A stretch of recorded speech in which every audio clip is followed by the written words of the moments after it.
Thank you. Welcome, family. Our Godly View family and our sisters, our soul sisters. Listen, I'm excited. Oh, I missed y'all.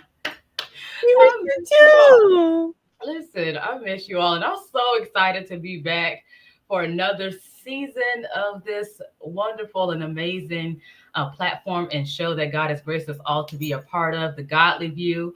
You're, of course, those of you who are will be tuning in and that are tuning in with us. You are looking at your sisters, the soul sisters. And again, we coming back with some more banging content, banging conversations, and just awesome discussions and dialogues. Just giving some good perspective in on things. And so I'm going to kick things off and introduce myself, and I'll pass things around for my sisters to get introduced. We have a good show for you all today, so sit tight. But my name is, of course, Janine Lamb. I am a business coach, amongst many other things. I, of course, have many things, like I said, that I do from a business perspective, just to keep it simple. One thing that I am excited about coming up soon, I think I shared with my sisters, is that I have a book that I'll be publishing this year soon, and so I'm excited about that. But God is up to some amazing things, some absolutely outstanding things. And again, I'm just excited to be back here with my sisters and joining you all on this amazing show tonight. So I'll pass the buck. I believe, Jessica, you're gonna go next. I believe it was. If you Hello. Hello. Oh, sorry. Hello, everyone. This is Jessica Renee, your neighborhood therapist. I am a licensed therapist in the state of Kentucky. Glad to be back again. We got a great season for you coming up, as always. Um, we're thankful to everybody that joins our Godly View family, because when you're here, you're family. And so I'm ready for a great season and ready for the kickoff. Let's do it. Yes, yes, yes, yes, yes. This is the Godly View. Y'all, we is back. Yeah, we're back. Yes, we're back. Yes, we're back. Oh my goodness. I'm so excited to see all my lovely sisters. I have missed them all, missed being live with them for the Godly View. This is a special episode. You guys just sit back and relax and make sure you join in the conversation in the comments. We love to see your comments. We love to see everything that you like, your engagement, because you're part of the show. Because you are Godly View fam. I am Andrea Lynette Purry. I am your purpose pusher, pushing purpose into lives with prayer and affirmations. I am hailing from the great state of Mississippi by way of California. Yay. I am a retired military veteran after 18 years of working in the Army as a human resource specialist. And now I'm on the VA side as an HR specialist. When I tell you guys, God has answered more than 1, 2, 3, 50 prayers that I have had. This is the season where we're walking in the prayers that we prayed. And again, I'm so excited about this episode. I'm so excited to get to know Jessica's mom, Jaleesa, and then our mother, our first year mother, Pastor Steph. I love you so much.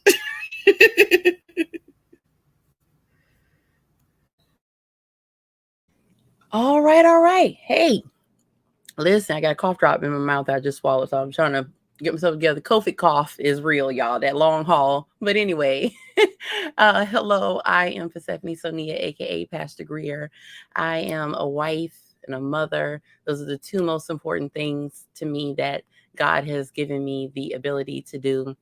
Wife to the Clifford William Greer II, and mother to Alonzo Eugene Greer, aka Gene on the scene. He is now 6 months old, and I'm just in awe of this little kid and so blessed to be his mother. I'm also a gospel songwriter and producer, host of The Sheer Truth with Persephone Sonia, as well as the Simply Seth podcast. Y'all, this show you already know it's gonna be some tears flowing. This is one of those episodes, and we are honoring mothers today. And I'm so grateful for my sisters. I love y'all, every single one of y'all. I love y'all so much, and thank you for loving us, Cliff, Alonzo, and I. Thank you for being our family. Thank you to the Godly View family. We love y'all so much, and let's go. I'm excited. Let's go, let's go, let's go. Listen, I'm really excited for the show, and it's so funny you said about getting the tissues because I promise to God, like just knowing the conversation and the nature of what the show is, like I felt that in my spirit just leading up to today. I was like, oh, this is gonna be an emotional episode. This is gonna be an emotional episode, but we're ready for it because we know, as you all saw the flyers. We're going to be honoring mothers on today. Talking about just the mother's love and just all good things mothers, just being able to honor, like our sister Andrea says, some of the mothers that we have joining us on tonight and our beautiful, beautiful Pastor Seth. Listen, I'm excited about her sharing in on this too, because she's, as you all know, one of the lovely newer mothers of the sisters. Her and Jessica holding the fort down as far as the beautiful mothers for us. And so we're excited to have this conversation. And so I believe we're going to be having things up with Jessica and your mother first. We're going to kind of dive in and we'll get this part of the show. I guess I can ask a question to kick things off. Sure. The question that I wanted to ask you as a mother, and then you can share, your mother can share, whomever, however you want to pass the ball for you all to sharing on this question. But I wanted to ask, what was it like becoming a new mother? And the reason why I'm asking that, taking it back to the beginning stages of your motherhood, is because even thinking about the whole thought process of a mother's love, you know how in the world we hear people say oftentimes, oh, it's nothing like a mother's love. It's nothing like a mother's love. And we could think about that in so many ways. But coming from the perspective of a mother, do you remember in your memory of becoming a mother, like when that switch shifted to where you can sense a different type of love? Or was it just something that was so natural it's not visibly seen? Yeah. So before I answer, I'll introduce my mom. She's here and I'll let her answer too. So bringing to the stage the woman who raised me, still tries to raise me for 36 years, okay, is my mother, Miss Odette Kylan Rogers. And here she is, my twin, besides my daughter. Again, she's been trying to raise me for 36 years. She's done a wonderful job. It takes a village. But to answer your question, I think for me, because I was younger, at first I was in denial with motherhood. And then I got to the stage where my belly started growing. I'm like, okay. But then it was once really right before and as my daughter got here that the shift in my mind happened. Like, okay, this human is mine. I got to protect it and love it at all costs. And so I think sometimes, for a lot of women, it is innate, right? I think sometimes it doesn't hit you until the child is there, because it's kind of, depending on what you're going through and depending on your gestation, how things are happening as you are growing the child can depend upon like where your mind's at. But I think most women have that innate that, this is my child. I love them to moon and back, do anything for them. And but there are those women, I just want to say there are those women out there who it takes them longer to get that. That doesn't mean that's bad. It's just sometimes that doesn't kick in right then. But there are women who don't start there, right? So I think that it just depends on the person. But I know for me, as I got closer, it sunk in and it was like, okay, yeah, this is mine. I love her and I'm gonna take care of her and be the best me I can for her. That's beautiful. Sorry, my mom asked. Remember the question? I remember the question. At first, when I first found out I was pregnant, I was 19, and I went to the doctor. Didn't have any clue. Wasn't thinking about it, and the doctor smiled at me, and said, "You're pregnant." And I was in initial shock. And at first, it didn't sink in for about a week or two. And then I started feeling my stomach and feeling her move and stuff. And I just felt my heart was full of joy and love. And so I think, I don't know if it's innate or what, but just knowing that I had her there and made me feel love and joy and peace. And I had to quit school for a while. I was in college. I had to quit school for a while until I moved, and when she was born about 2 months old, my parents helped me, and I went back to school and finished my degrees, and then I started raising her on my own with her, just me. Yeah. That's Okay. beautiful. I remember, I think we handled it pretty much the same here in the story. I remember calling my mom and I was like, guess what? And she was like, you're pregnant.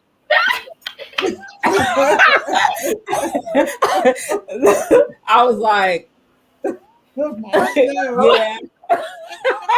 My mom knew too. Yeah. I didn't know. It was my great grandma, my grandma Lillian. She had called my grandma like a week or two before I found out, and said she had a dream about fish. So those fish dreams was real. Yeah, and she was like, somebody in the family is pregnant, and so it was me. It was me. So yeah, I was definitely in shock too when I found out. It was.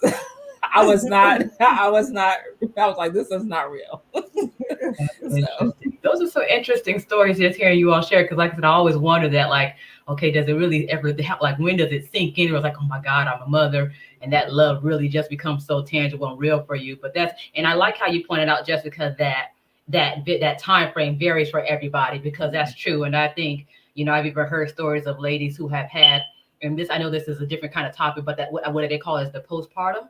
Yeah. Is that what it's called? Yeah. Or there's some sort of a detachment where sometimes they don't even have an attachment, and sometimes they don't want to beat themselves up because they said it's a thing that some people deal with, and Right. so some people don't experience that attachment right away, with their child, as they're going through pregnancy and so forth. So that's a good point that you brought out there. But beautiful stories, lady. Beautiful stories. I'm gonna pass on because I know a couple of our other sisters have some questions, and so, ladies, I guess whichever one of you want to answer your question, you can jump on in and go on and ask away. Super excited to have you. Can you say your mom's name again? Odette. Odette. Yeah. Super excited to have you, Miss Odette. Thank you. Nice to be here. It is a pleasure to have the 3 generations on, with the mother, the daughter. I love it. So one of my questions was, what is your greatest joy in motherhood? And I do want, Pastor Steph, I want you to answer too, but I want to hear from our guests too as well. Okay, for me, the first time that I held her in my arms when she was born, and I looked up I was holding her and I was looking at her, and I don't know if she smiled or it was gas or what, but that melted my heart. And I knew right then, a mother's love. I mean, I'll do anything for my children. I'll do anything for her. I'll die for her if I need to, I just love them that much. And so it became very real to me early on. Did I answer the question? Yeah, you did. Yes, that was your greatest joy. Yes. Okay, Yeah. Jessica. I think for me, mine has been kind of like, I don't think I had that one moment, but I think for me also, I love to hear my daughter singing and laughing in her room. And from a young age, I had her, and I was out for like 3 days because I was in the hospital. And then luckily the next week at school, I was in college, it was fall break. But I went right back to school after that. And so that's one of my regrets, is that I was very busy in her younger years. And so, but I remember, like, she would, just her playing with her laughing. She always had a belly laugh. And so just hearing her laugh and sing, those are the moments that really make me happy, is hearing her sing in the next room, hearing her laugh, and just knowing that she's happy. That makes me happy. All right, Pastor Seth, what is your greatest joy in motherhood? Ooh, it's hard to pinpoint just one thing. Get choked up already. Come on, Seth, hold it together, man. One of the things that sticks out to me is how much Alonzo looks like Cliff, and seeing their baby pictures. And like, I'll see a picture of Alonzo and be like, I've seen that pose before. And because every time we go home to Ocala, I, try to go through some of the family pictures, and I take pictures of the pictures. So I'll have a memory in my head of what Cliff's baby picture looks like, and then I'll see a picture of Alonzo. And one of my greatest joys as a mother, because I didn't grow up with a father, I still to this day have yet to meet my biological father, and thankfully I have two surrogate fathers that are wonderful. One of the greatest joys is seeing Alonzo with his father. Mm. We have a huge responsibility as mothers to carry so much responsibility, not just physically carrying the child, but also having a lot of control over and responsibility for what happens to them once they're born. And it was always my dream that my children would have their father. So seeing Alonzo and Cliff together, that's one of my greatest joys. And seeing Cliff smile, because y'all see him as this serious guy and everything, but when he sees that baby, his face lights up, and it's beautiful. It's beautiful. That's so awesome. The one thing that I think I heard each of you say in the places of joy were the expressions that your children gave you. So that right there says it all for me. Because sometimes I wonder, I'm like, so what sparks mothers? What makes them happy? But it's like their children is, it's the joy that they get from seeing them. So my next question is, what area have you given yourself grace in as a mother? And we'll start with you, Ms. Ogetta. Wow. Okay. It's when you say grace. So sometimes we can be hard on ourselves. Okay. Sometimes, you can kind of, be a little, critical of yourself as a mother. And what area, instead of you being critical of yourself, what area did you give yourself grace in to say, Wow, that's a hard question. Well, I don't know how to answer it. I for earlier on in her life, I was sick. I had anemia, and I had postpartum depression that lasted so many years. Mm-hmm. And so I feel like I was there for her, but I feel like I could have been there more if I wasn't as sick as I was. And I feel like I could have. I raised her in church. I made sure she went to church and went to school and all that. And I loved her as best as I could. But sometimes I wish I could have done more at the time that when she was growing up. Mm-hmm. Did I answer the question? I don't know how to answer it. Yes, you answered it so well. I think a lot of times when we look at ourselves, even as women, we want to do everything and do it all. But when we do have those health challenges or things that happen to us in life, we do have to give ourselves grace in those areas. So that was a great answer. Thank you so much. Okay, you're welcome. Jessica? For me, a lot more is as Nias has grown is, well, one, I always have to I try to give myself grace and her grace when it comes to her father. That's, we don't have, our relationship has gotten better, but, it's been a journey. And so there, and then also just as she's gotten older, becoming her own person, allowing her to do that, giving myself grace to be like, okay, some things are not because of me, right? She has 2 sets of genes in her body that she's going to make choices that even though I might have raised her not to be like, do certain things, she's becoming her own person. And so all I can do at this point is like guide her, but giving myself the grace enough to know that it's not always because of my actions that she might have do something that I don't approve of, right? I can't keep her in a bubble. And Mm, so all I can do is keep her covered in prayer and hope that she makes the right decisions and makes good choices for herself and understand who she is as far as like as God sees her and knowing that she is valuable. yeah. That's so awesome. And I do want to kind of give our viewers and listeners kind of like a little glimpse at where we are because Miss Ozette, Yeah. say it one more time so we make sure I'm saying it right. Yeah, that was right. Yes, that's right. Okay. Her daughter is an adult, and then Jessica, your daughter is a teenager, and then Pastor Seth, your son is a newborn or He's 6 months old. He's an infant. Yeah. who's an infant. So we're seeing the different stages of motherhood at different points of motherhood. And for Pastor Seth, I'll let you go ahead and answer. Whew, this is a tough one for me because dealing with postpartum depression was a very difficult thing, and I'm still kind of, coming out of the storm. It's like I can still see it. I'm not in it like I was, but I can, not too far removed from it.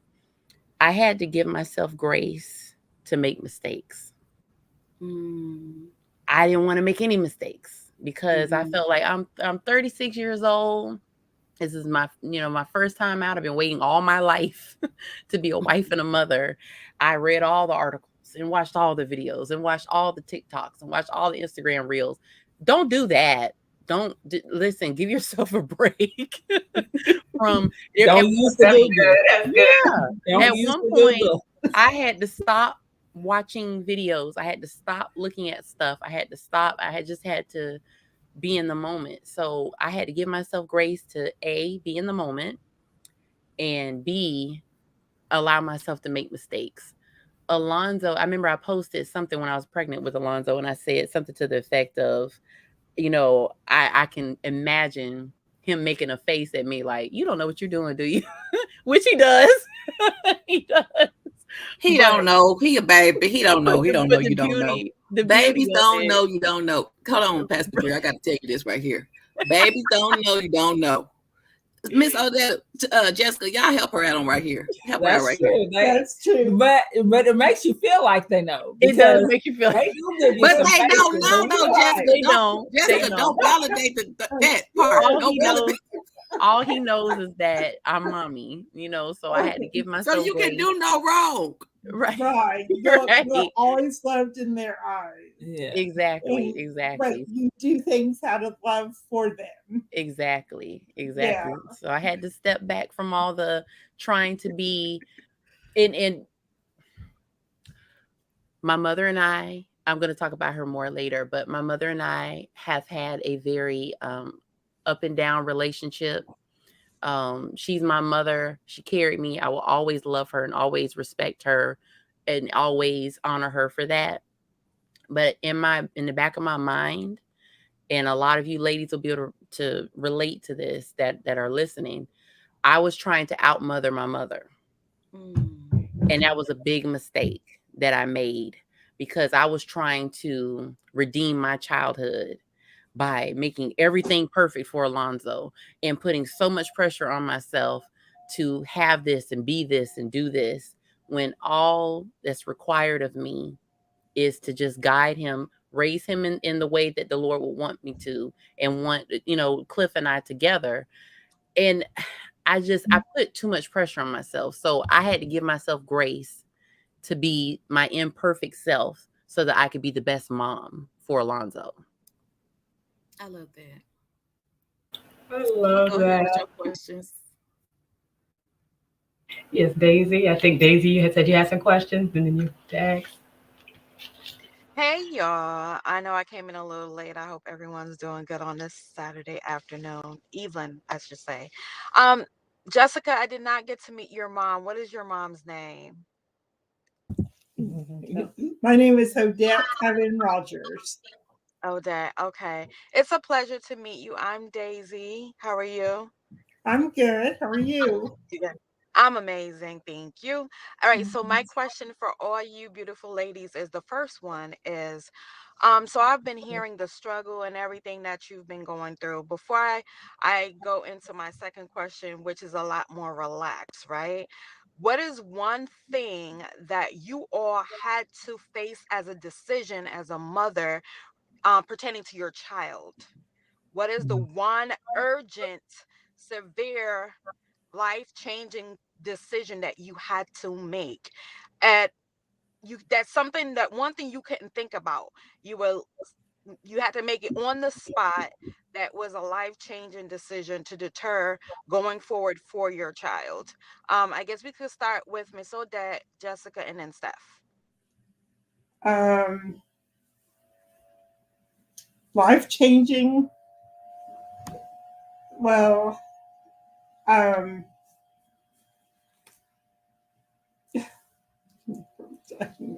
um, Where you go first? yeah, let Jessica Okay. go first. Okay. So I don't think I've spoken on. I think I have, but it's been a long time ago. So I was married at one point, not to her dad, but to another man. We didn't have any children together, obviously, but um, was the pivotal moment was deciding to leave that marriage because it was entering, well, it was domestic violence. And the night I knew, I was like, I gotta leave this because it was not a healthy environment anymore. Was when my grandma told me that she had saw a change in me and it wasn't a good one. And so that was my moment of to change the course of our lives. Like I left my apartment, I moved in with my grandparents, and never looked back. It was getting to the point where I couldn't have a night at the house just because we was arguing and fighting so much, and I didn't want that. Yeah, I didn't want. I'm a big proponent of peace. I don't, like I said, the only time I want to get into the messy stuff is if I'm watching a show, right? That's the mess for my life, and that's as much as I want in it, and that's it, because I can control that. But yeah, that was my proponent. I had to leave that because if I didn't, my daughter was going to see me in a light that she should not. So Right. Thank you Well, for sharing that.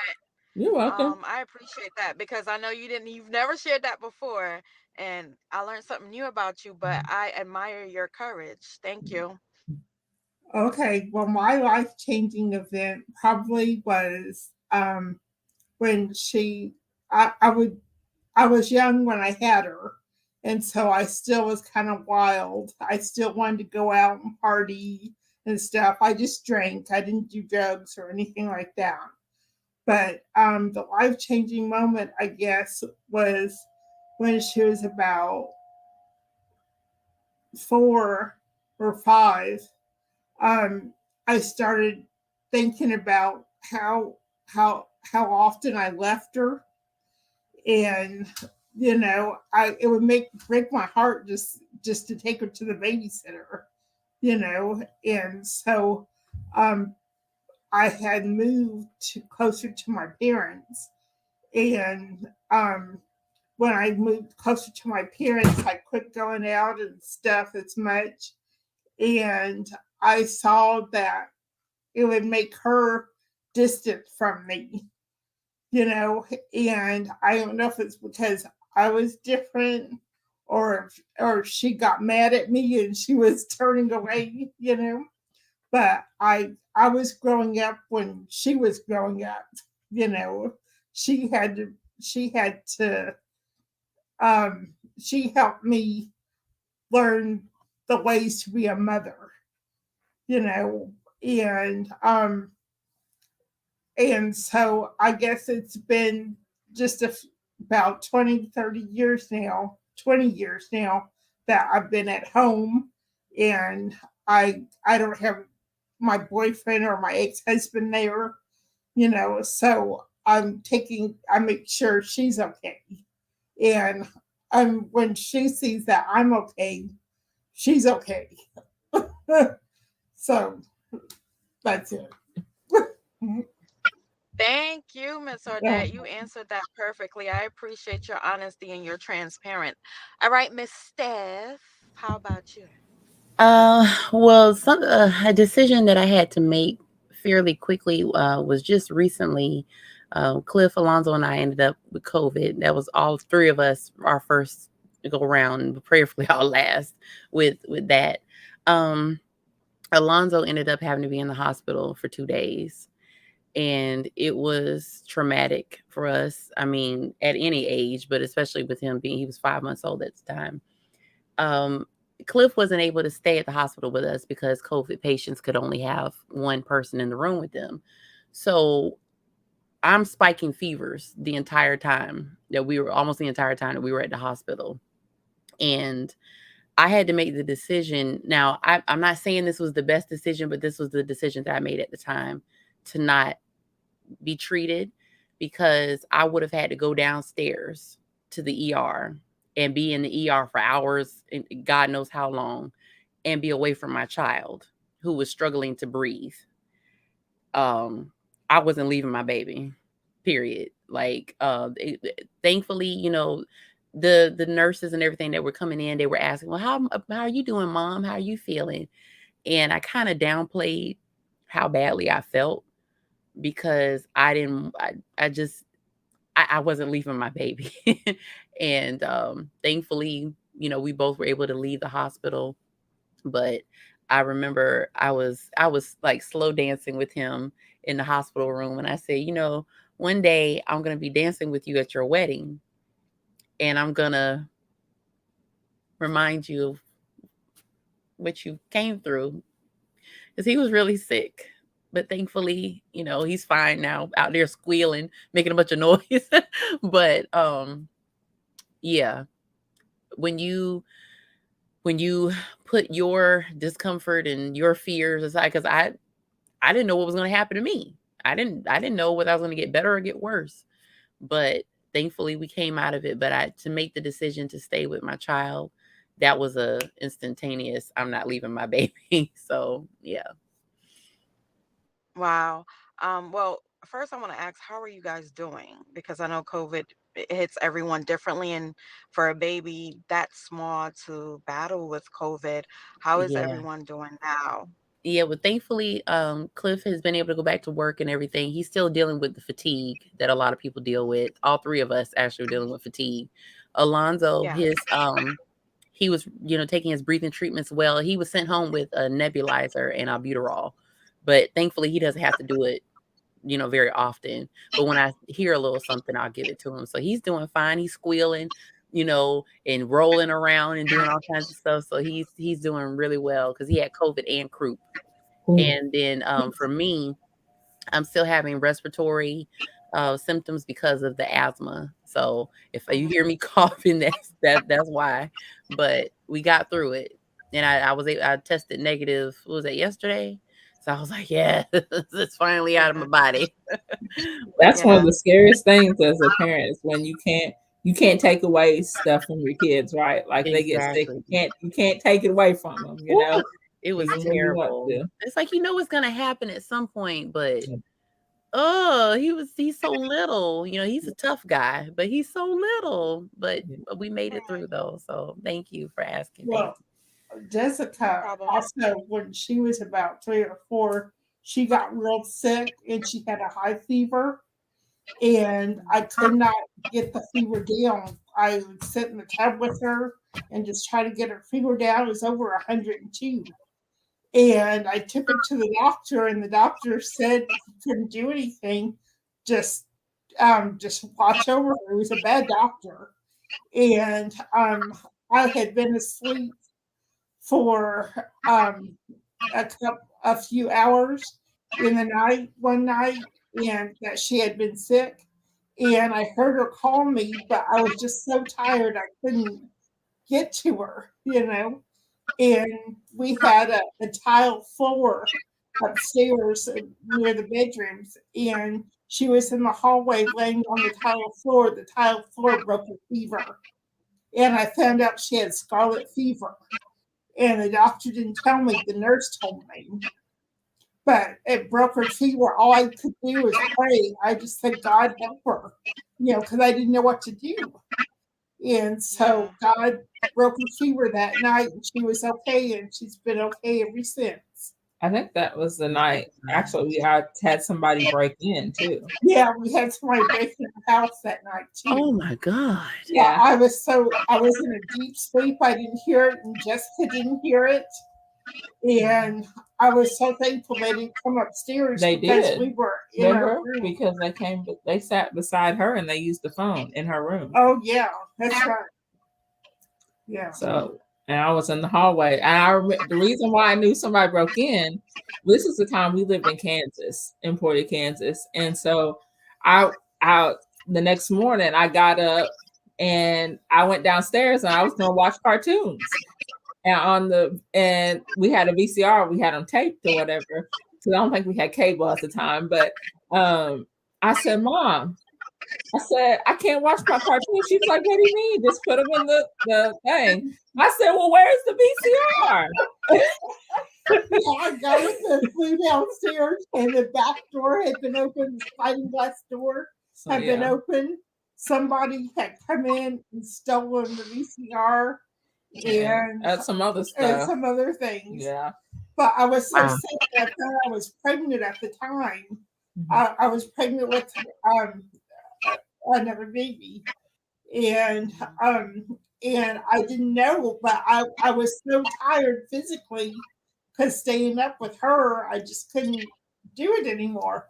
But maybe God saved us, because if we would have been awake, we could have been hurt. Absolutely. So that's God's way of saving us. Wow. My I'm God. glad y'all right. I'm glad that God covered you guys. Yeah. So I'm just gonna go into my last question. My last question is: y'all been through everything. As mothers, you had to make sacrifice. You had to, like Steph, for example, she was sick and she had to make that sacrifice to care for her baby and put her illnesses aside and her pain aside. So, what is the one thing that you guys find to do for self-care for yourself? One thing.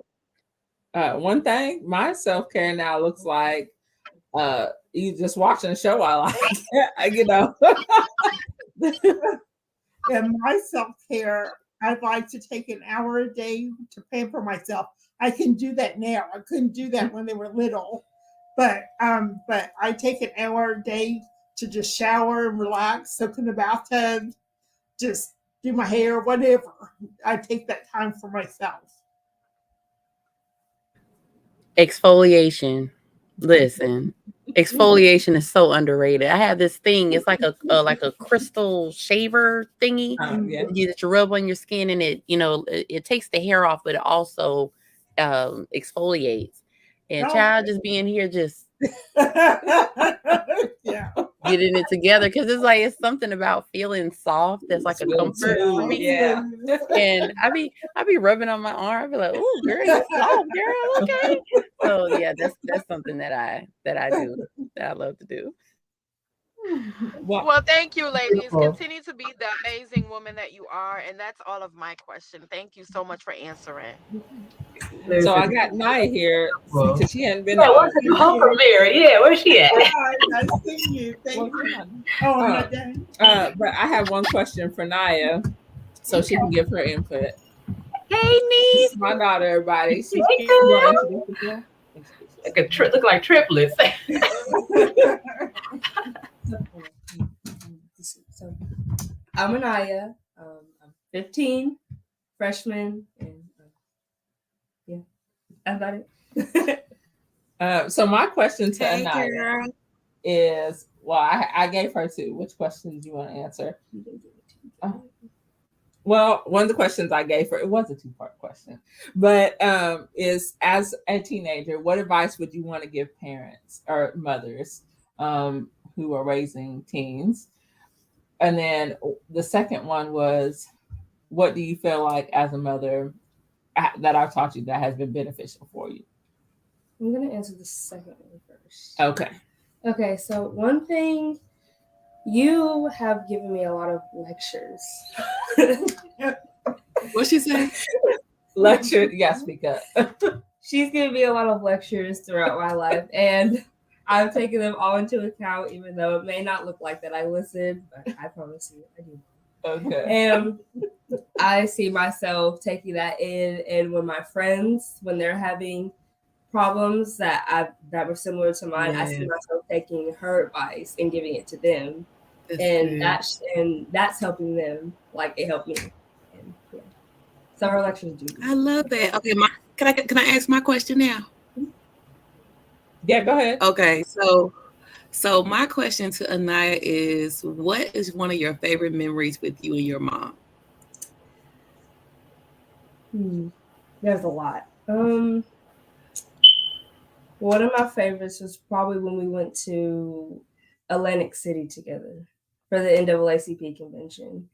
It was a lot going on down there, a whole bunch of people, but we had a lot of fun. We had a lot of fun doing our little things and exploring around New Jersey, Atlantic City. That was really fun. Thank you.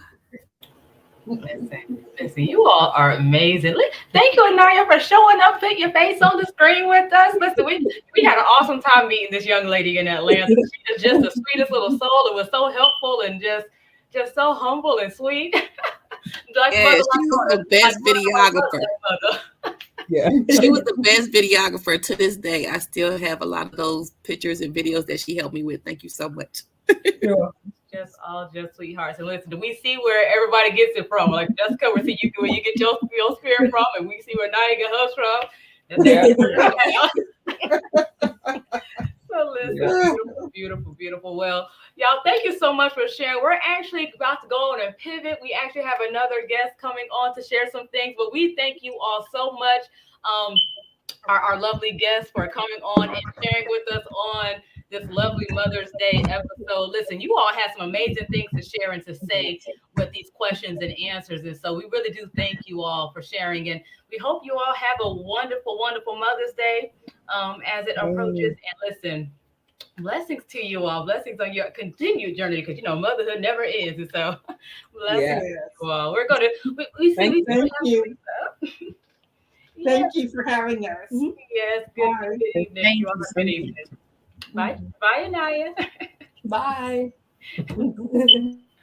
Awesome. Yes, well, we are pivoting, God you family, to our other lovely, amazing mother that's going to be joining us on this evening. She is a returning guest. She's been with us before on some awesome conversations and content. But we're excited to have you, Jaleesa, joining us on this conversation for motherhood. Yes, she has a lovely son. How old is your son? He is 17 and about to graduate, and I'm about to be by myself, and I can't beautiful. Well, listen, that's I love the versatility like that we see here, because even like what Andrea pointed out, like the mothers that we've all seen here and that we're seeing here, we have now, well, Persephone and Jaleesa both have sons. We have mothers with daughters. Like there's so many just different varying, approaches and just views. So this is beautiful. But I guess just to kick things off with you, Jessica, Persephone, after she chimes in, if you all don't mind answering and sharing as well, because I would love to hear your view as well. But as a mother, I'm always amazed when I see my sisters interact with their children, because it is just something about a mother's instinct, that is very, very just unique. It's just so, it's fascinating for me, you know what I'm saying? Because it's something that's just innately there. And so my question for you, Jaleesa, and the other mothers is, what's one vivid moment that you can reflect back on in your life, or just over the course of your journey with motherhood, where you can literally tell, oh, that's that mother intuition kicking in, and it helps something out within your journey of motherhood, like between you and your son? Mother's intuition. Yeah. I'm sorry, you're kind of a moment. I feel like all the time with Mari. I used to. I feel like so much to the sense. There would be so many times when, and this is gonna sound probably a little bit weird, but I would be somewhere and just say me and Omari wouldn't be with each other, and I would be hungry, and I would like, well, if I'm hungry, then he's hungry. So I know he's got to be hungry. It was just like this intuition, and I would call him like, "Are you hungry?" And he'd be like, "Yes, ma'am." I'd be like, "See, I knew you was hungry. I just knew that something was going on." It was just something that I always felt like if I feel this way, then I felt like he was feeling this way or God was making me feel that way for a reason, like trying to bring it to my attention. So I'm trying to think of a time that especially recently where I had my intuition. Oh, I know a good one. He had, Amari is 17, he's got his own car. So he thinks he's grown, but it's not grown. And he is in this season of, I'm almost 18. The almost 18 season phase that we're in, he was telling me, I'm about to go somewhere with my friends. And I was like, okay, and nothing out of the normal. And I was sitting here watching TV, and something in my spirit child was like, call Mari and see what he's doing. Cause I'm the mom out of his friends that's always calling and is always like, how you doing? I'm that mom. I don't do too much, but I am present in his life as much as I can be, especially now. And so I just remember it's been about an hour or two after he left, and I called him. He wouldn't answer, and I'm calling him. He's not answering. I'm like, oh my God, what's going on? Like, I'm panicking mode. I'm like, what's going on? I hope he's okay. And I'm calling his friends. They're not answering, and I knew something was going on. I just had this intuition. So come to find out, they're on the side of the road. The car's done messed up. None of them have service. We had to go get the car. Like it was a whole, theatrical situation. But I just had that intuition that I needed to call him and check on him. And I get that often. I used to think that it was just me caring, but I realized that a lot of that comes from intuition and me just wanting to check on him. It could be God saying, well, call him because he's about to do something. And Yeah. I don't know that, but it's like, just call him and distract him and call him and remind him. If he just sees your name, and he could have been on his way to do something or say something he wasn't supposed to do, but he could just be in that moment, and coincidentally you're calling, and that changes his direction of, okay, you know what? This is a sign. I don't need to do this. My mom's calling. So I try to stay on that. If God's telling me to call him. If he's telling me to reach out, reach out. That's good. That's good. It's always interesting to hear. Thank you for sharing it. That's a powerful example too because you just, like you said, you just never know. And so it's good to be able to, I'm always so fascinated about that because I don't know if it's just me or what, but to me, it seems like, because I know women's intuition is usually strong, just generally speaking, but it's something about a mother's intuition, like to me, it's a whole nother level in how y'all are in tune with your children, and so that's beautiful. That's beautiful. Kudos to you on that. Jessica and Stephanie, I can share too. I can agree, especially about the eating thing. Like, I know, if I'm hungry, like, or I'll look at the time, it's been a couple hours, like, she might be hungry. But as far as like, mine goes for, I know Anaya's like moods and how she acts. So when something's off, I'm like, what's going on? Like what's happened or what's going on. And usually, or we'll be having a conversation and it'll lead to something else. And I'm like, okay, I'm a questions type of person. So usually I'll spark a conversation or we'll go on a ride. We like to do car rides. We like to ride around, and that's where she's really talkative in the car and everything like that. So if I feel like something's going on, I'll be like, let's go on a ride, Yes. Oh yeah, these things sound familiar. And even though Alonzo's only 6 months old, I'm feeling a lot of intuition type things that come up. Like, anybody that knows me knows that I like my sleep. And I'm not for waking up in the morning unless it involves somebody cutting a check.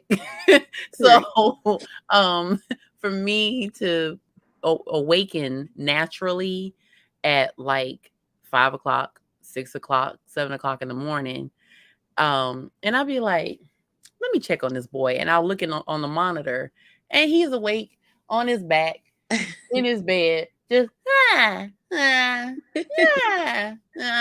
like, and I knew it was the Lord that allowed me to wake up knowing that he was awake, because now he doesn't even really cry when he wakes up unless he's agitated. He'll just start talking. He'll just be like, So it's been happening more and more where I just naturally wake up, and then I'm like, let me check on him, and he's already awake. And it's very it's very strange and funny and awesome all at the same time. Can I tell you one other situation? So my family, the women in my family, especially my grandma, anytime that we would get sick, she, all women in my family are very empathetic, but when we get sick, we go through it, we taken care of, but usually they would come down with something close to it afterwards. And she was like, I understand how you felt. And so that happens a lot in my family, is that we kind of deal with something similar. So we understand how the person felt while they were going through it. Because I remember I got sun poisoning, and because I had an outdoor education class, me and outdoors, like, we're not friends like that. And so I ended up getting sun poisoning, but I was hurt, but I still went to class. I made it.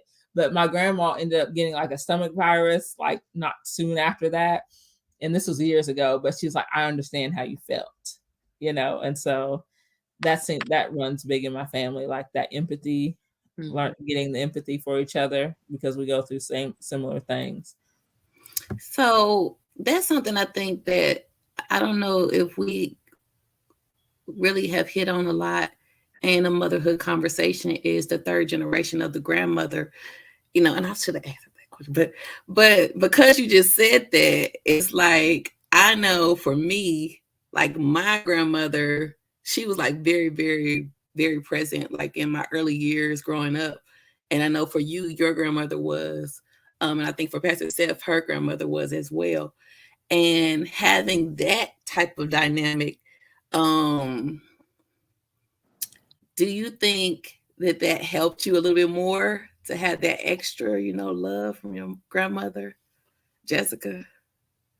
Oh yeah, most certainly, because it's another generation, and so the way they raised kids was totally different. So, my mom was the more newer hip person, and then my grandma was old school, and so, like, I didn't value it then, but she was the one who always made me write letters to people, write thank you notes, send cards out, those types of things. And so, but now I find myself start doing that more, because I see the value in it now. When I was younger, I was like, I can just call them and say thank you, kind of thing. And so, but yeah, it's a different generation. So that's why I said, I'm a mixture of the women in my family, because each one of them had a hand in my upbringing that was vital to who I am today. What about you, Jaleesa? What's your son? Is your mom? My mom, well, let me say this, my grandma, at the time, because I was a young mom, I had Omari when I was 16. And I was around my grandma. My grandma raised me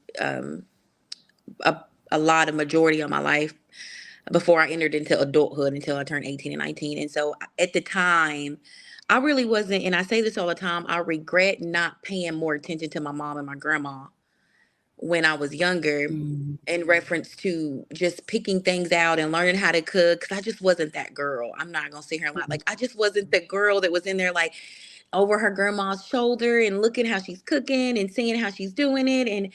And I hear my friends talk about it all the time, and I see people that talk about their relationship with their grandma, because I'm like, I was a granny's girl. Like, forget mama's girl and daddy's girl. Like, I was a granny's girl. And so I'm thinking, all these times when I should have been paying attention. And I didn't. And because I was just she's going to be here forever. And, I'm going to always have my granny, and she's never going to go anywhere. So I wish that I, again, would have, I feel like I'm not,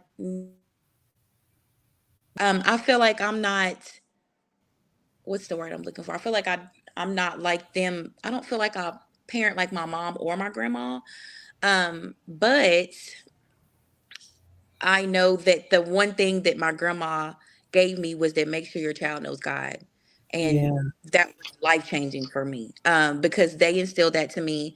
And so that is one thing. The one thing that I did pick from my grandma is that she made me get up and go to church every Wednesday and Sunday. And she made me miss out on parties and time with my friends, because she was like, you need to be in the house of the Lord, and you're gonna have to go with us. And so I missed out on so much, but I now realize with a child how important it is to make sure your child is connected to God, not just going to church, but knows God, has a relationship with God. And so even now, as a younger, I call myself a younger mom, because it is what it is, child. But even me being a younger mom, I kind of gave my son a little bit more freedom with that as far as going to church when he got like 16, 17. With me, it was like, you going to church till you 18, and then after that, you can do what you want. Well, you still better be in church was really what it was. But I kind of gave my son a little bit of more freedom on that, but I still made sure that I introduced God to him, introduced the relationship with him. He was able to get saved and baptized about 8 or 9. I was about 5 when I did. And that's something that I'm glad that, again, I introduced to me, so I was able to introduce it to my child. Yeah, that's awesome. I love that. Pastor Steph, did you want to say anything about that? I was a granny's girl as well. My Period. Nana, everybody knows she joined at the hip.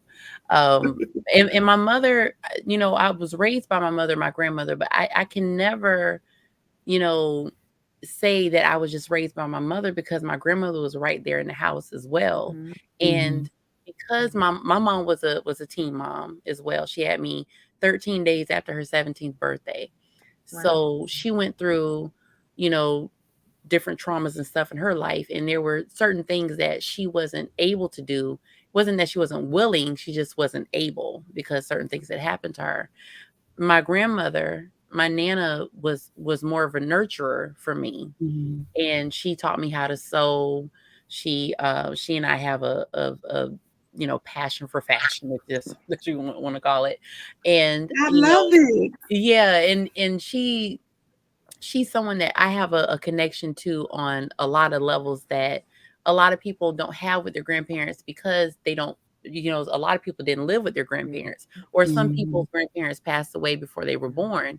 And I always felt so blessed to be able to, have her. She's 76 now, and she is in love with Alonzo, of course.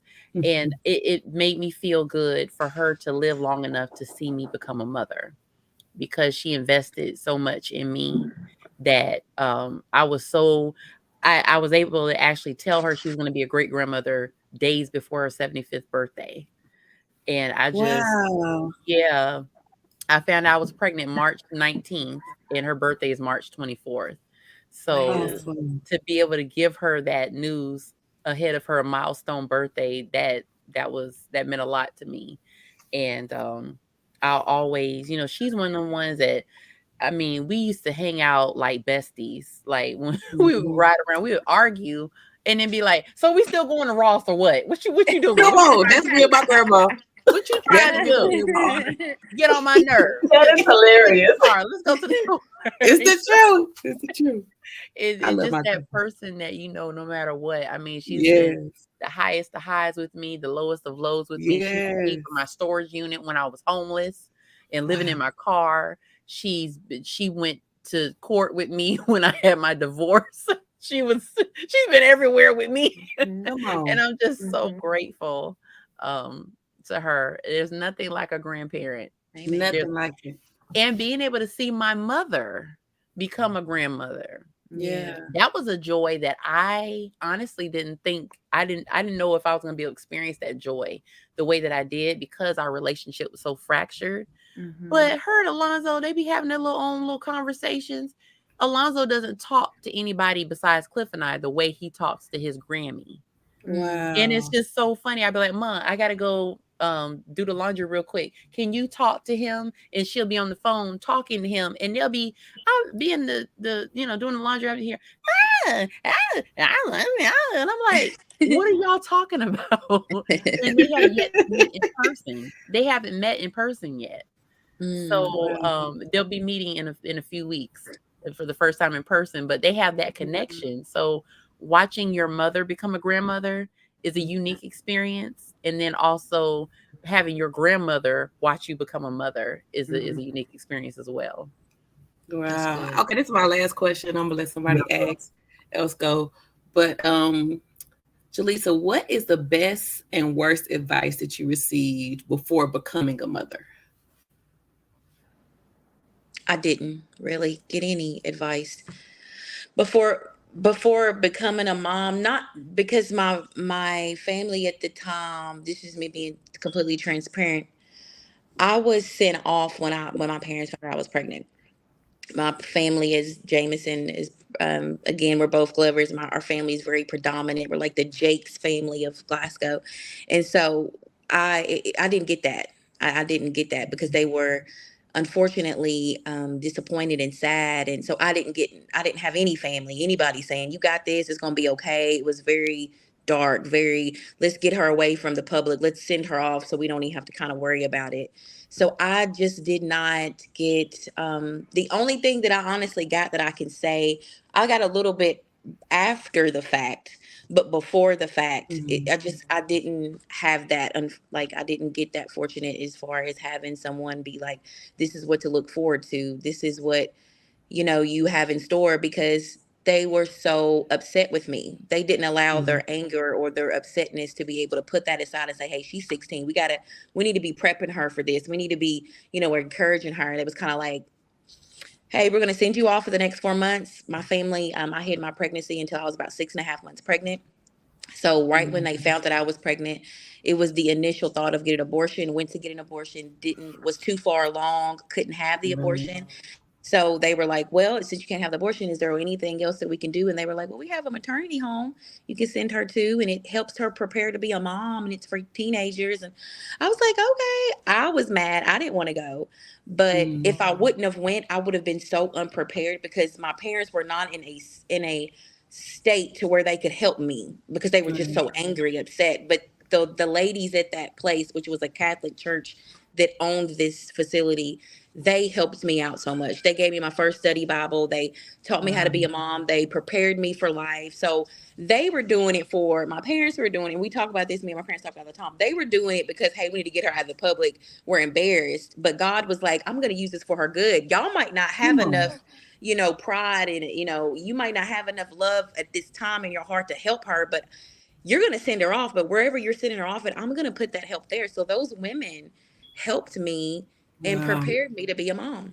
So I'm thankful for the Saint Elizabeth's teenage home that helped me. And here soon I'll be going back to that same place and speaking to the young women there on how God shifted and changed me, and how this experience helped me be a mom. And I'll say this, and I'll end that conversation because God is heavy on me with that. Like, when I got there, we were able to do chores, right? And the chores in the next home, it was a younger building for the younger women, and for the older women, it was another building. In the older building downstairs, they had a legit store.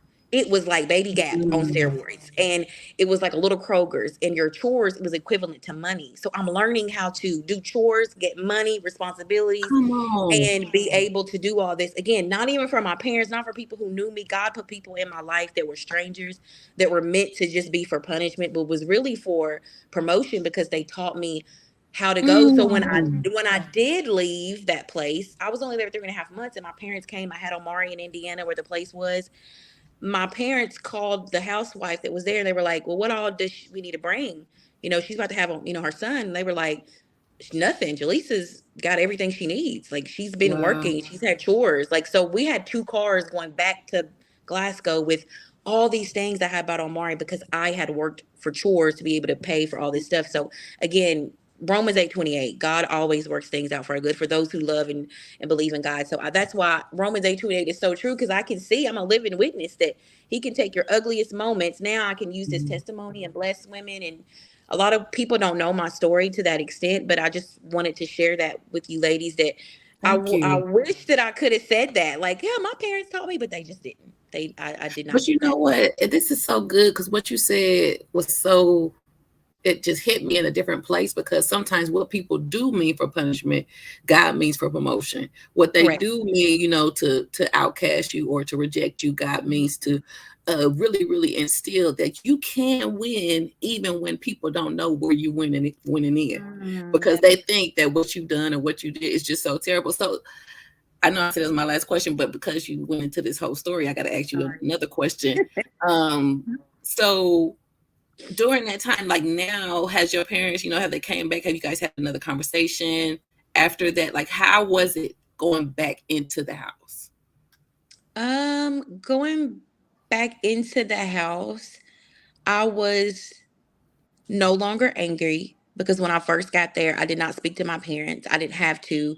I was angry. I felt alone because honestly, that was the time I needed them the most. And they abandoned me. They left me hanging. And so I held that aggression and I held all of that for a long time. It took me probably about I say 4 weeks where I finally started speaking to my parents and talking to my dad and trying to build a relationship with my dad. So after when I got home, let me say this, while I was there, I was getting close to God. I was reading the Bible. They gave me a study Bible. So I was reading the Bible heavily. I was introduced to Jabez prayer and I was really reading that over and over my life. And so when I did get home, thank God had already been working on them. So when I was able to come back into the household, I remember going back to school and it's probably like I got back to school and my guidance counselor was like, Jaleesa, like, you're not going to be able to start back in your old grade, honey. Like the grades that you did it there at that school, at the alternative school, we can't transfer those here. And so I remember feeling like this feeling of, man, like I'm doing right. I'm coming back to school, like I'm doing good. And I just remember me kind of expressing that to my parents, like how upset I was that I wasn't able to go back to school. And even at that time, I really didn't get that motivation. My dad was more like stern, like, well, you won't have to figure this out. It wasn't like, I'm proud of you for going back. And so I said all that to say I was going to have to start all over again and not go to the class that I'm supposed to be in with all my best friends. They were going to push me back a grade. And so I went back the next day with my parents and we were sitting in there and my guidance counselor said, you are the first girl that I've ever had to deal with that got pregnant at a young age and decided to come back.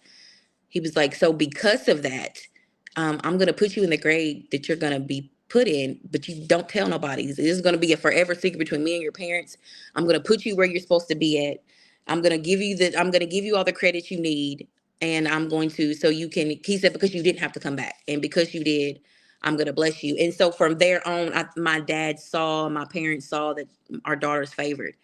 And ever since then, it was kind of, it kind of brought us all together. Like, okay, God really can work everything out for our good. So they got hope too. Like, okay, well, maybe this isn't so bad, like God's got us. And so we're closer now. I think that's something, unfortunately, my parents have to deal with for the rest of their life. I think they regret doing it, but I always try to ease their spirit that I know you may have not been doing it in a good space, but God still used it. So don't be upset about it because God still used it for me. So don't even be in your feelings about it. So now we can laugh about it. We're good about it. But and I'm thankful for that because we all know God. That's a beautiful story. Thank you so much for sharing your wow. story. You're Thank welcome. you. Welcome. Very Thank powerful. Thank you. I can listen. I cannot say thank you enough because sometimes we don't know what questions will prompt what answers. And for me, that's good.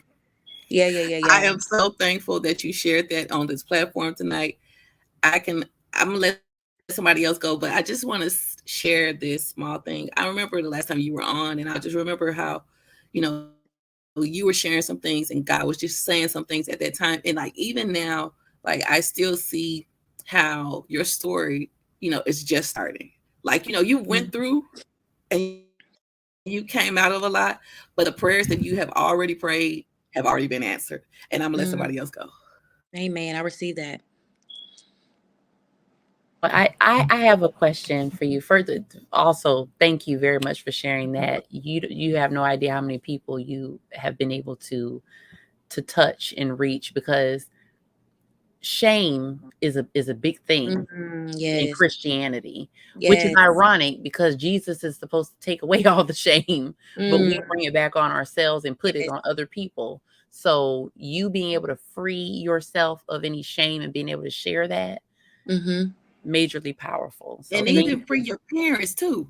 That part. So thank you again. Thank you.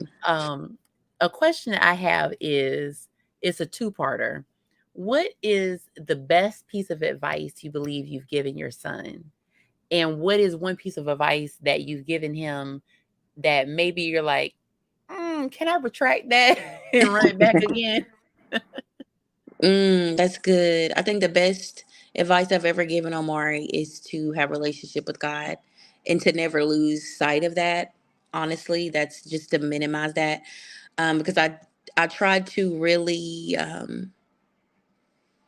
implement that in him, especially now that he's about to go to college in a couple months. To have about having a relationship with God is so important, and how God needs to be someone that you stay in relationship with even though you get older. So that, because it was preached to me, it was taught to me so much, that is probably the best advice I've ever given him, is to have a relationship with Jesus Christ, to have a relationship with God, Holy Spirit, etc. What was the second part of that question? I'm sorry. That's okay. The second part was, what piece of advice had you given him over the Yes. years that Yes. you were like, ooh, never mind. Yes, Forget I yes, yes, said that. yes. I'm gonna be honest with you. No, think. I have to quit using that in my vocabulary. Relationship advice. Child, I think I dropped the ball a little bit on that, because sometimes I would give him advice from a broken me, from a hurt me. And so I don't it could be misleading for him in relationships, because I'm coming from, I got hurt, I got brokenhearted. And so I'm trying to teach him through my pain instead of teach using my pain as a teacher, if that makes sense. So I think that was probably, on as far as advice, is not giving him sound scriptural advice about relationships, but giving him like my own type of relationship advice. Like, I wish I would have implemented the word more and expressing love, and what is God's love to him. What does love mean to God? And that's the type of love we go for. I think I just kind of stayed at this one level with kind of like, just the basic stuff. Don't hurt a girl, don't break her heart, don't lie to her, don't do that. But it's deeper than that. Like, I wish I would have taught him more about God's love, and love is patient, love is kind, love does not boast. Like, I never really just got that deep with him with that. It was just like, I've been hurt before, so whatever you seen a man do to me, don't you do that to another woman. And it is what it is, and we're gonna leave it at that. But it was just very much, he was learning relationship advice from somebody who was still trying to heal, and that's not always good either. My God. Just, woo. You Child. you saying that made me think of some stuff that I've already said about Alonzo's future dating that I Mhm. need to take it and bleach it a little bit, Yeah. put it to the side. Because I've already like positioned myself in my mind to be like, she ain't the one. Bye. Yes, I don't honey. like her. Bye. Because Yes. I made a joke that when she's walking up the sidewalk, I'm gonna be like, nope, take her back to the car. Take her back. Take her back. Don't even That's let funny. her come sit down on the couch. She ain't Yes. but that's not fair. It's not. Because Cliff's mother, thank God for Mama Greer. She didn't do that to her sons. Right. So it would be unfair for me to be so, like if Alonzo was just like, you know what, y'all can pick my wife if you want to, I'd be like, yes. But that's not gonna happen more than likely, because he's gonna have his own mind and what he wants to do. So you sharing that kind of convicted me. Like, I need to be more calm. He's only 6 months old, but I'm already thinking about how I would react, him bringing a girl home and all that stuff. So yeah, child. And also there's a follow-up question.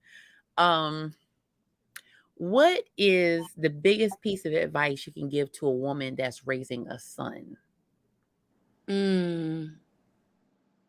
That's so good, because it's different. It's levels. That That I part. realize, it's levels. It's not the same dealing with the raising a girl as a young man. But I'm thankful that I was able to experience what being a boy mom is. I think I'm one and done, ladies. I don't think I'm having no more kids, so I can talk in this sense. But God might be like, child, you might have two more in you. But in me, like outside of God's, I'm like, I'm one and done. But I said that to say, one thing that, and this is it was such a powerful come to Jesus moment for me. Someone that I least expected, because God will bring people sometimes you least expected to speak a word to you, in that sense they don't know they're speaking a word to you. And so I how can I explain this? It was more like, stop trying to be his father too. And I was trying to be his coach, his best friend, his mom, his best friend, his homegirl. Like I was trying to do all of that, but mostly I was still trying to be a dad. And I think a lot of women feel like they have to play that role. If the dad's not around, they have to be the father figure. Like they have to jump into that role. And I just feel like that's so sad that women feel like they have to put on the cape, and then put on another cape to be the dad, when in all reality, that's not what it could have, like, that's not. I wish I would have known that a little earlier ahead, that I don't have to play both roles. That's not what was intended. It's the fact that God will bring people in my life, like my dad and his uncles and coaches, that will be that for him. So I don't have to be that for him. So and the reason why I said that is because I will never forget, I'm that mom that's like, you better not hit my son. Like, just that in the basketball games, I was always loud, and I was always trying to coach my son on the bit, like on the stands. I'm like, don't do that, and don't pass that ball. What are you doing, Maury?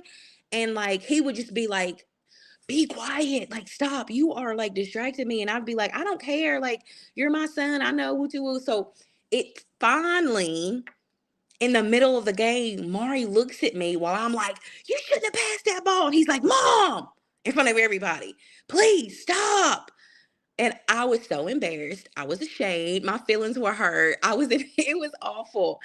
And I'll never forget that. I went home and I called the guy that I was talking to the time, who was an athlete. And I was like, I don't understand why he's mad at me. I'm just trying to help him out. And I love him. And he don't have nobody else there at the game. So I'm the one that has to root him on and, wooty woo. And he was like, Jaleesa, Omari has a coach. Only thing you have to be is his mom. You don't have to be his coach. You don't have to think about it from the perspective, why would you? God has placed a coach in his life, a granddad in his life, men in his life. You feel like because the dad's not there that you have to pick up all those roles and be all of those.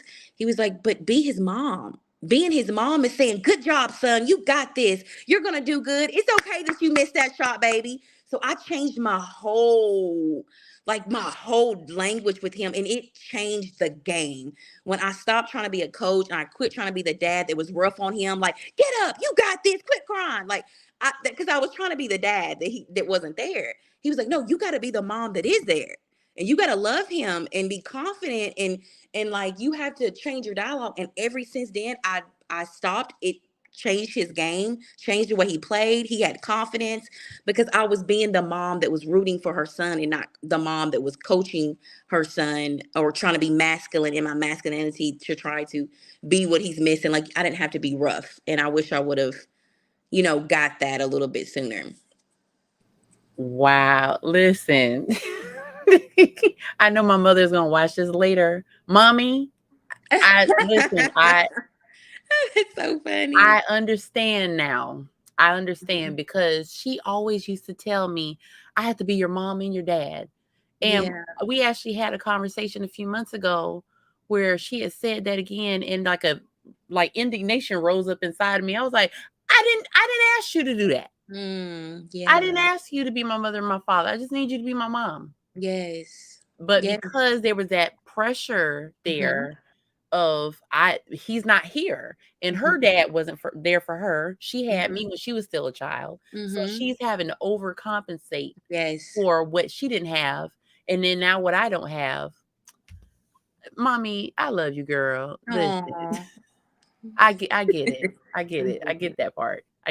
Yes. But thank you for being so transparent and being so open, because that's helping. That's helping. There's so many people that are suffering silently, and they need somebody to be a voice for them. So thank you. That's so good. Thank you, ladies. Powerful. Listen, I've been just loving hearing everybody share. Y'all been sharing some amazing things, and it's just so beautiful hearing just you all share your journeys and the experiences and so forth. And you all have been dropping some nuggets. I mean, I know anybody that's watching, that's a mother to be, just amazing. And I know we're a little over our time, family. We already kind of chatted in our chat, knew we was gonna go over a little bit, and I know we're probably going to be wrapping up here soon, but I don't want to leave things like as we wrap up this particular segment. Daisy, Jessica, did you all have any questions for Jaleesa as we begin to wrap up? Jess, you want me to go first? Okay, thank you, babe. All right. So the question that I had for all the ladies, all the mom, for Jessica and Jalissa, I had the same question. I had two, but I'm trying to sum it up. The first part was when your kids were going off to high school. How did you prepare them? Because that's a totally different transition, right? Because they go to Mm, being younger to their teen and they start developing attitudes and crews and cliques and so forth. mhm. That's part one. Part two, have you ever dealt with a situation where they were faced with bullying and how did you deal with it? Pastor Greer, what steps do you think you're going to take if Alonzo, one, is Alonzo going to do homeschool till a certain age? And if he's going to go to daycare or school, what steps are you going to take in seeking and finding the right childcare or school for him? Good questions, Daisy. I will start off with the first question. I think you said, what did I do to prepare him for the transition from middle school to high school? Yeah. And dropped the ball on that one. Didn't do it. I did not prepare Mario like I should have, and I felt so bad because, again, being confident and not just well, he's a great basketball player in seventh and eighth grade. I mean, he's a top player. He's gonna be good. What am I gonna like? What am I preparing him for? You know, he's gonna be playing with the same teammates. And y'all, when I tell y'all, we got the rudest awakening when he became a freshman child and he just thought that he was just gonna have his playing time and he was gonna just come in and be on USA Olympic teams, child, and he was just going to ball out and just have all this playing time and rude reality came in when I realized that hey, there's more players coming to this school, and now it's not just seventh and eighth grade players. Now he is going to be playing against freshmen, sophomores, seniors, high school players. And so that was a his freshman year was the hardest time for him because they had like five players that transferred from another school, so he had all his boys with him coming to high school, but they had new players, and one of those players took his spot. And I don't think that I prepared him enough to even think that that would happen because I'm like, I'm thinking, oh, he's just going to go to freshman year. But he came home and he was so sad. He was so depressed. He was like, Mom, like, I feel like my friends ain't my friends. These other new teammates are here and they're bonding with them. And I feel like in practice that such and such doesn't pass me the ball no more. And it was just awful. And I was so sad for him because I just wasn't preparing. I just didn't prepare him enough. I was so excited about him being in high school. So that's a word for somebody. Prepare your kids for a transition because that's such a good question. It's such a transition from going to middle school reset or having recess and having fun and being able to have a little bit more freedom to going to high school, and it's having different classes and different teachers. Now you're not staying in one class all day. You're going from Miss Jenkins and then you might have Miss Tara, Miss Woods, and Miss Jones. Like, it was so much of a culture shock for my son that it really did put him in depression because I did not prepare him enough for that. It was such a reality check for him. Right. And I then the can say, second part was with the bullying. Was there oh, Jessica, you want to answer? Y'all want to just stay on one person, then go to the next oh person, no, it's fine. or You can do it however. okay. Sorry, yes, about the Go ahead. bullying. Yeah. I didn't Amari dealt with bullying when we first came to the middle school. Not necessarily bullying, but he dealt with coming to a new school.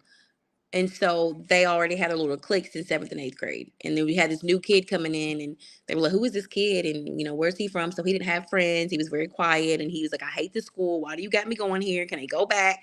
And I was like, it's going to be okay. God's got you here for a reason. Because shout out, mama would throw God in it to try to make it sound so good. I was like, God's got us. And God's going to have it. I know he's looking at me like, girl, like, but I really was trying to like pump him up. But for the first probably 4 months of him being at this new school, he did not like it because he just didn't have friends. He didn't know anything, and he felt like people were clicked up. So I wouldn't really necessarily say bullying, but just being like, you can't sit with us type of things that he was dealing with. Like we got a team already. Like, I don't know who you are.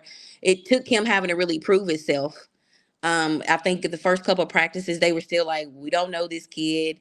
And the position that he played was already taken. And it was a good player that played Mari's position coming in. And then finally, I think a month or two later, when they realized, okay, this kid is really good. It's like they had to see that he was good and see that he brought so much to the table. They accepted him in. So I was a bully in high school. I mean, I was. I wasn't going to say I was a bully, but I was popular, and I would do things to people, honestly, that was not fun, just to get a rise off people.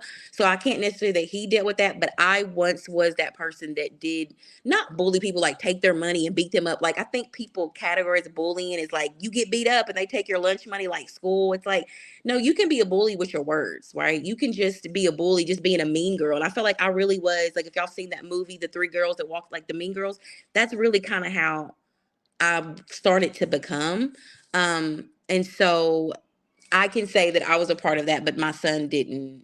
And that's a whole nother thing. But I'm redeemed and I'm recovered. I won't do that no more. Like, I know now that's not good. Just trying to be cute and trying to do too much. Like, girls, we be doing too much sometimes, especially in high school. Like, I want to make fun of her just so somebody can laugh and, I can get a kick out of the class. And going back, I'm like, Lord. So I preached that to my son. I feel like I preached more, don't him be a bully, than I did preparing him to be to be bullied, because I've been a bull. Like, I was kind of the mean girl. I always said, don't be mean to people. Be that person that's sweet and nice. And to this day, he is. Omari will give a homeless man $20. He'll beg me to give them money. He's so nice. He's so sweet to people. He helps the kids in the special ed class, because that was something that I told him, like, you can't be mean to people and don't be a bully. Like, I never prepared him for what happens when you're bullied. It was more on, don't be a bully. Well, I would say, as far as like, preparing for school. So I was worried because Naya was in that age of where COVID hit in middle school. So it hit like almost towards the middle of her middle school, towards the end, and then they didn't have, they weren't in school. So she really didn't get a middle school experience. And so I did see signs of depression and stuff like that in her, because she wasn't able to socialize. She wasn't able to do those things. So with her not having that middle school experience, I was worried about how she was going to acclimate coming into high school. So we would have talks about, what are your fears of school? And my child, she's always one that gets very anxious before the first day of school, even though she knows it's going to be all right. Like, she can't sleep, her stomach starts to hurt, she's revved up. But once that first day, then she's good. And she'll even do that, like, with summer camp. She's been there every year, like, since she was 5. So she knows what to expect. But still, just the knowing that it's a new year, it's something different could happen. Yeah. And so a lot of it, I just talked to her about, what does she hope to happen? We looked at clubs. I was telling her to get involved in clubs, but I know one thing from her, like I always say, her singing. Choir is like her saving grace, right? She's safe when she's in choir. So she made it into the choir that she wanted to be in. So I knew she was going to be all right. She has some things to look forward to, but she acclimated actually very well, but I was just worried because none of them really had that middle school experience, which middle school is rough anyways, kids are mean. And so, so I didn't know, but so we just really talked, to see what her head was like. And then for her, it's making sure we go to those open houses so she can see the school. She's one of those, like, as much as I can prepare her, like, beforehand, before the big day, then she's a lot better going in. But bullying, Naya has always been a foot taller than all the kids in the class, even like since it stopped kind of like in middle school, because boys are catching up by that age. But in elementary school, she was a head taller than everybody. So wasn't nobody gonna pick on that girl, because she'll just knock you down. But no, she had an experience of bullying outside of when she went to the movies one night with a friend, and this girl got in her face or whatever. It was about her. She was friends with her boyfriend, and you know how all that the little drama goes. And she was very tore up about that. But I'm like Jalissa, I've never really talked to her about bullying. What happens, just more so don't be a bully, because nobody likes a bully, right? And it's not nice to bully. But yeah, she was very tore up about that situation. It was hard for her to calm down, because she was just like, I just don't understand why she acted like that, you know? Um, and I'm that same way. Like there's no sense in that. She's kind of level headed like me, like that. There's no sense. Like there's no sense in that reaction. You could have just talked to me, you know? So That was good. yeah. All right, Miss Steph. Well, when it comes to, because your question was about if we plan on homeschooling and like daycare and all that stuff, right? What our plans are for that. Yeah, like because now homeschool is a thing since COVID. So my Yeah. first part to that question was, have you guys decided to do homeschool or send him off to daycare because he's still a baby? Or do you plan on homeschooling him till a certain age? And if you have decided to send him off to school, what steps? I know you're a first parent, but what steps are you taking, or what measures you're taking to choose the right daycare or school for him? Okay, well, we definitely, daycare is not something we're considering right now. We're good, where we are with that. I love being at home with Alonzo. It's the most exhausting, exhilarating job ever. When we start going back to the gym, we actually changed gyms because the one that we're getting ready to start has childcare. So that'll be his first experience with childcare, and I am gonna be watching. I'm gonna be watching what you doing, how you doing it, and checking them all over every time we get them. Like, okay, Okay. because we're very funny about our child, and we definitely when it. I used to say that I wanted to do homeschooling, but I'm like Amy Winehouse. No, no, no. Woo! No, we do plan on exploring private school or a Christian school. We definitely want a school where he has to wear a uniform, because we just like the idea of the uniformity when it comes to that. That kind of takes some of the classist element out of it, or focusing on certain things where more the focus can be on the curriculum. That's good. Yeah. So we definitely want to do that. But when it comes to daycare, number one, it's incredibly expensive, and I'm grateful that we're in a position where we don't have to do that. But one of the things that I'm definitely going to be paying attention to with this gym is, how do they have the children interact with each other? What's their temperament like? What's the people that are going to be watching the children, what's their temperament like?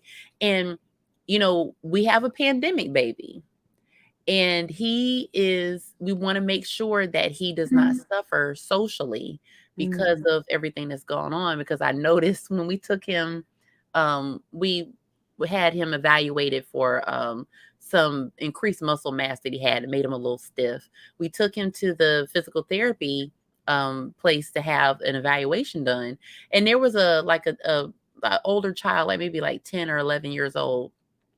Alonzo kept watching the child, and I'm thinking, why is he? I was like, why are you staring at the little boy? Let the little boy, because he's usually scanning anyway, like his father, scanning and running security. But he kept looking at the little boy, and I'm thinking, why is he looking at the little boy like that? I realized he's never seen an in-between person. He's never really seen. He's only seen other babies or adults. So he's looking at this boy like, what is this? Oh, they make y'all too? Okay. So that also triggered in my mind that he needs to be around other children. He needs to be, out there. And of course, that mother mode and protective, mama bear thing, it takes over, but he needs to be around other children. Because I was very sheltered as a child, like very sheltered, like not allowed to go outside kind of sheltered, where my mother would she bought enough toys for 3 or 4 kids to have me in the house. And I don't want that for Alonzo. I definitely want him to be more social. So definitely the childcare at the gym. We're going to try that out, see how that goes. Daycare, really not interested in that right now. But when it comes to school, I am not homeschooling. No, no. No, I love my son, and I want him to go and do that for 6 to 8 hours a day. Yeah. I don't blame you, honey. Thank y'all so much for answering those questions. I'm gonna hand it over to someone else. This has been beautiful, beautiful. I mean, I just love just taking all this, and this has been a meaty conversation. Listen, our viewers, listen, those of you all who may see this even on the replay, make sure you put hashtag replay in the comments. I'm trying to tell you, get your notebooks out, to be honest, because they've been just dropping gems and just nuggets along the way and so forth, and it's just beautiful. And you got it from every angle. If you're boy mom, if you're a girl mom, if you however you want to smack it up and flip it. That might not have been the right reference, but I get it. but y'all get it. However you want it, you got it. You know, it's motherhood. You know. Yes. Sorry, y'all. That was funny, but nonetheless, I know we're wrapping up, and I know James. He's gonna be coming on here soon, so he can kind of share some things. And I know we have another tribute with our sister Seth that's gonna be sharing something that she wrote and wanted to share in with everybody as we kind of close out on tonight. But I didn't want to miss anything though. Was everybody else clear on questions or things that they wanted to share, or are we good to kind of transition? Or I didn't want to miss anything. Well, I just want to say before we transition, I didn't say it because I know we amp for time and all, but Yeah. I just want to say I'm not a mommy, but hearing all you testimony and growth with your children, it really I'm inspired by it because a lot of times we're placed in a situation as women, and not Yeah. even to mention as a mother, you're placed in a situation where it may not be planned for you to have a child. Everyone's not Right. planning to have a child with a husband. Exactly. And so for Jessica and Jalissa to step up to the plate at that time being a single Amen. parent, that's a different, that Yes. listen, that alone is a different ball game right there. And Amen. for Pastor Gria to be faced with difficulties in her pregnancy, getting in before conceiving, and Yeah. then conceiving, Yeah. and doing this with her husband, as both of them being first time, and baby Alonzo having COVID, something so new to us, and Yeah. coming out on the other side. So I Amen. admire you guys, and Amen. flowers to y'all. If I can give y'all virtual flowers and chocolate and all that good stuff, I would. I love Thank you all, and just Yes. keep being an amazing mother and parent. Hey, amen. thank Thank you. Man, she you. said, listen, that is Thank so you. true. You said that beautifully, Daisy, because that is so Yeah. true. I'm sure that you spoke for all of us when you said that, because it's been amazing. I love it. I love it. I love it. And so, as we're kind of wrapping up, everybody, Persephone, I think James wanted to kind of shift things to you so you can share. She wrote a lovely poem for us to share that she wanted to share with us on Mother's Day. So I'll pass it over to you, Pastor Seth. Thank you. Thank you. Mother's Day this year, it was funny because last year I was pregnant during Mother's Day. And I was not that I'm not excited this year, but I think I was more excited last year because I hadn't yet experienced all the difficulties of motherhood. And a lot of times we're pressured with enjoying this one day. This one day, we got to celebrate this one day. You got to be amped for this one day. And some mothers just don't have it in them to celebrate that one day. So this is a tribute to the mothers that no matter how much, you love your children. I love my son with everything in my heart. And also I can admit, and I can also verify that motherhood is a different kind of animal. Pregnancy is a different thing. Motherhood is a different thing. And this is a tribute to those women that may feel pressure to celebrate and may not have a chance to take a breath. So it's entitled Cheers to You, Sis, a Mother's Day tribute. Okay. No one should dismiss it as a complaint or tell you what it is or what it ain't. The blossom in your womb also left room for doubt. No one has your scars or feels the awkwardness of who you are. The heartbeat that now has a face that can't be replaced, can't be done without. The racing thoughts, the fears, the questioning of why you're still here. Doing this can't be dismissed. The longing you feel when your baby sleeps. The exhaustion is a secret you don't want to keep. Those little eyes look at you like you hung the moon. The little pressures add up to it's happening too soon. Those little clothes get packed up and given away. The newborn stage has crumbled and given way. Now your identity changes again. You still feel weird within. Your patience is running thin. You ask, when can I be me like I used to be? Not realizing that this me didn't come for free. Your stretch marks, your loose muscles, your postpartum self. Put everything you thought you had on the shelf. It feels like God took all of your puzzle pieces and threw them up in the air when your baby has their first health scare. Now you're back in that grateful place, thanking God they were spared. You long for the old you, but she's gone.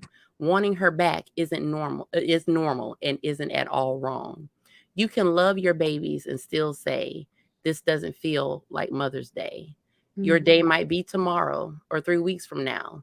No matter what the day says, I celebrate you anyhow. Oh, that was so good. Thank you. I really like that. Aw. That was really good. Thank That you. encompasses motherhood very well. Very well. Thank you. Yes, Thank you. wow. Oh my God, listen, I'm so excited for you all in your journey, both those who are newly on this journey and those who have traveled some way and are yet continuing because it's almost like an evolution, never ending journey, because even for somebody like Jalissa who has a son that's gonna go off to college and stuff, like you're still his mom, you're always gonna be his mother, and so it's just another phase, another part of the journey to experience what it's like, and so kudos to each of you all and like Daisy said, Godspeed and continual blessings on the journey as you continue to move and maneuver. I think I'll kind of, James, I know he's going to be coming in as I'm saying this, but when you said that you put God in a person in your child's life, and I think that to me is the pillar of all of this. It's making sure that not only you as a parent and mother, you have God in your life, but being able to pass that seed and that blessing down to your child that's priceless. It's priceless. And so, hey, bro, we see you up here. Okay, I see your hoodie, James. Yes, yes, yes, yes, yes.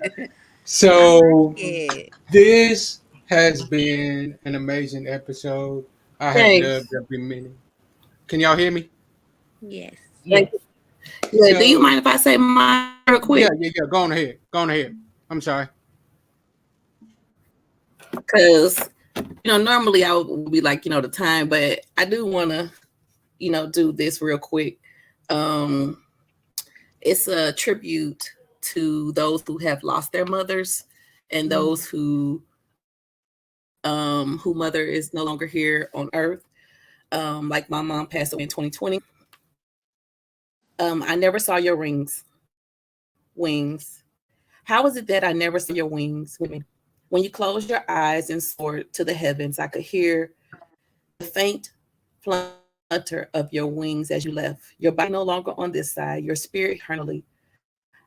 Your halo shines my eyes and see the multicolored wings surround me in saddest moments and my happiest time. Mother, my angel, God has given you your assignment. Always my mother, forever. You fly into my dreams, and when I am asleep, I feel your wings brush my face, wiping away the tears I shed. Since I can no longer hold you in my arms, but in my heart, you earned those wings, dear mother, and you will always be my angel eternal, your daughter. Oh, Beautiful. This is also Beautiful. Amen, beautiful. amen, amen. The part And about the wings wiping away the tears. Yes. yeah, Amen. Wow. amen. amen. Lovely. God Thank is you for good. sharing that. Yeah. Yes. Beautiful. Beautiful. So I have definitely enjoyed tonight's episode on for many of reasons. As we celebrate Mother's Day, I'm definitely grateful for my mother. Thank God for her. However, today, what I want to do is honor a very special young lady that I don't think she realizes how much of an influence she is on my life and how much that, even though I may be older than her, how much of an impact that she has played on my life. And that is none other than my cousin, Mr. Lisa Glover. As Hey. I look at her and I watch, as she said, I had the opportunity to sit back and to watch everything that she went through. As she had my cousin Omari, I sat there and watched her struggle as a single mother. I sat there and watched her struggle as a young single mother at that. But to watch her go from struggling to now being successful at it is amazing to me. And I know she said that she doesn't know if she has really been as successful as she is. If anybody wants to know how successful Jaleesa has been as a mother, I want y'all to look at this photo right here. This photo right here shows you how successful she has been. With this photo right here, this young man right here, Oh, my that's cousin right. Omari, just went this Oh, year that's right. and won the state championship in Kentucky Woo, and woo. played a big impact on his team winning that state title. And that team went and only lost one game this whole season. And not only was to show how much of an impact she has played on her child's life, I sat back and after the championship game was over, I looked at a Facebook post that a reporter posted, and he was breaking down everybody on that state championship team. And when he got to my cousin Omari, he said one central only goes as far as OG, as they call him, Omari Glover takes them. He is the motor, he is the heart, and he is the soul of that team. Wow. So to show you how much of an impact he has played, that ought to show you enough right there. And to look at this photo right here, prom, Yes. Come through. like Ooh, child. like the just we have said so many stories together that it is crazy. If we stayed on here all night, we couldn't tell you everything that we have experienced. But I just want to take some time out to give her flowers on tonight and let her know Thank that you. even though I may be the oldest, I still do respect you and I still do admire everything that you are doing. So I appreciate Thank you, you, sister. Jameson. Even though you got me crying. Girl, you make me so Girl, I think it's because I was talking earlier about where being 16 and pregnant, and at the time you don't see the future. You just think it's gonna be a lot of hard times, single, young, still trying to be young, so do that, and then to look like I birthed the champion. Like at that That moment, I part, did not that know part, that. Say I that that birthed again. part. Say a that Say it again. again. Say it Say again. it I again. birthed It's a a great day to be a grand. champion, like 16 Yes. year old girl that didn't think she was gonna make it and Come didn't was on. so embarrassed, and just to be like, God, I see now, like I feel like Mary in the sense of teaching that in my Bible study now about I'm not lucky, I'm blessed, but just being highly favored. Both Elizabeth and Mary were both blessed, but Mary was highly favored because she was Yeah. carrying Jesus. And I felt like in this season, that's literally, I can look back and be like, God, I see now I'm highly favored. I didn't see it then. I was not highly favored. Like, why you Mm-mm. gonna pick me to be 16 and pregnant? Like, but I see now, like I've been highly favored. And so thank you, Jameson, for bringing that to my attention. And before I got on here, Mari he officially announced where he's going to college at right before I came on here. What? Ooh, where you going? He's going to be going to Union College. It's a I little remember. school here in Bowling Green, and I'm not in Bowling Green. It's in another part of Kentucky. I want to say it's called Barberville, but it's the top school in that district. I mean, in that conference for sports. So I was just blessed, and I was reading the little letter that he wrote for me, because he did the commitment, and then he wrote a statement and just saying how he was thankful for me and thankful for pushing him and stuff. And so it was just like all these emotions. So I just wanted to tell that to somebody. I know we're on the time limit to moms or not moms, that you never know what you're carrying. Yeah. You never know what you're carrying. I tell women in my ministry all the time, you never know what you're carrying. And I did not know I was carrying greatness. I didn't know I was carrying a champion. I didn't know I'm just thinking he's going to be an average kid. I didn't know that he was going to be a kid this world, like that people know about him and his names are going to be everywhere. And now he's getting ready to get a ring. And it's not just like the state of Kentucky, Come on. like it's just like so overwhelming. It makes everything worth it. Again, ladies, Romans 8:28, God literally works everything out for good. Like I And see it now. I'm a living testimony of it. one more Mhm. thing, Jaleesa, before we get off of here.